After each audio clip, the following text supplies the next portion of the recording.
23 and you did the Simon and Garfunkel reunion tour. What was market rate back then for a gig like that? In 1983, for a 23-year-old, I was making $4,500 a week. The tour was 8 weeks long, so I basically was able to buy my first house with that tour. Unfortunately, still, people that are headlining arenas are paying their bands that a lot of the time. It's horrible. 40 years later. Oh, I know. So let's talk about this for a second. $4,500 a week in 1983, today with inflation, equates to $14,595 a week. This is a huge problem because musicians are getting paid the same amount that they were getting paid in 1983. Adjusting for inflation doesn't even come close to what we're getting paid and what fair compensation is. So I want to open up this discussion with you and have you all talk about this. I'd love to know your thoughts. One more thing that Dave said I want to bring up is this in regards to musicians working for less than that. On any level, if you dumb down the industry by selling yourself cheap, you're screwing everybody.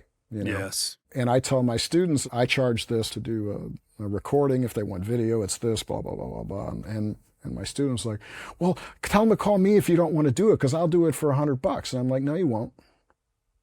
I said, no, you won't. You know, I'm not. If you're going to say that, I will not recommend you. So you've got to charge what you're worth. I'm glad Dave said that because that is a big problem. Musicians willing to work for far less than what market value is, that lowers the bar for everybody. So if you're a musician and you're on a gig that should be getting $2,500 a week or $35 or $45 or $55, and you're like, I'll do it for less. I'll do it for $15. I'll do it for whatever you pay me. I just want the experience. You're ruining it for everyone, right? You need to know what value is. And I know it's hard because there's not a lot of transparency of what market rate is. And maybe that's something that we end up putting together in the future and could put out some sort of study on that. If you find that valuable, please let us know because we could do that.